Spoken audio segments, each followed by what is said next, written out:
Another wonderful organization helping women around the world, and of course right here in Canada, is the Canadian Centre for Women's Empowerment, and I am joined by its Research and Policy Director, Niha Shahzad Chandrarajan. Welcome to the show. It's great to have you here, Niha.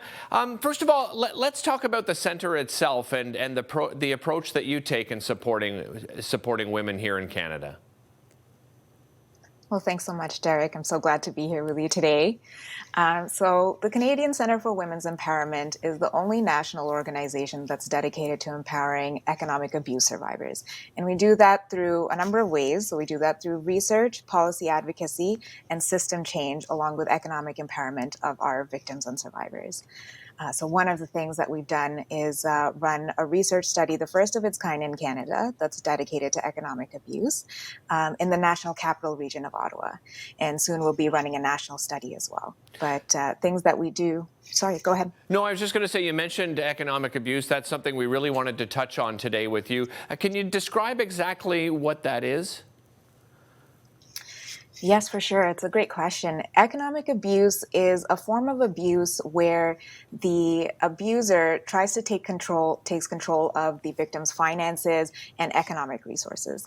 It's a type of abuse that is prevalent within 95 to 99% of domestic abuse cases. So it is something that's quite prevalent amongst domestic abuse survivors and victims. And it's something that's particularly detrimental because it's the number one reason why women can't leave a domestic abuse situation, and it's often the number one reason that they come back because the abuser has taken control of credit cards, ruined their credit standing and their financial standing, so they can't access any financial resources or even employment and education.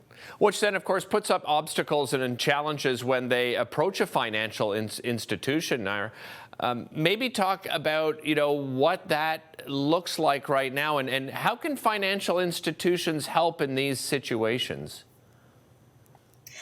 Yeah, thanks. It's a great question, Derek. So right now, financial institutions in Canada have a really great system of flagging and escalating elder financial abuse. Right. So you've probably heard about this. It's when a caretaker of a senior person takes control of the finances of an elder person.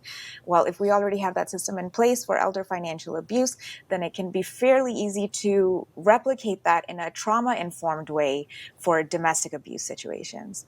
Another thing that we've heard from financial institution staff themselves is that they can really be the first line of defense for domestic abuse victims. Right. We've heard that people open up with personal stories, and therefore financial institutions can flag economic abuse. They hear about abuse situations before police or shelters or lawyers hear about it.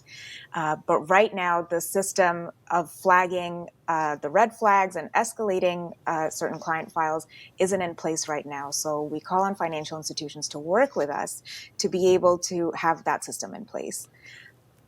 No, we've heard it in media. I would say certainly not often enough, but the effects and the impact of the pandemic on women that find themselves in domestic abusive situations, survivors and victims. Can you speak on how much of an impact has that been on women? It's been incredibly detrimental, particularly during the pandemic. So we've seen historically that women's issues, domestic violence survivors and victims, their services tend to get downplayed during historical times of lockdowns. Right. So things like the Ebola pandemic or or Hurricane Katrina, that tends to be lower priority. And we've seen that from our research study in Ottawa, Gatineau, and Hull, where a third of the women told us that their access to services had worsened as a result. And that could be, once we spoke to them as well, we found out that shelters were underfunded. So they were understaffed and underfunded, and they couldn't take in these women that desperately needed help. We also found that economic abuse instances actually increased. So 80% of the women that we surveyed had said that their partners were more likely to steal their credit cards, threaten them from going to work, prevent them from getting their education. So really I hate to making them worried about their financial just situation. running out of time, and just wanted to say really appreciate you spending time with us today and talking about these important issues.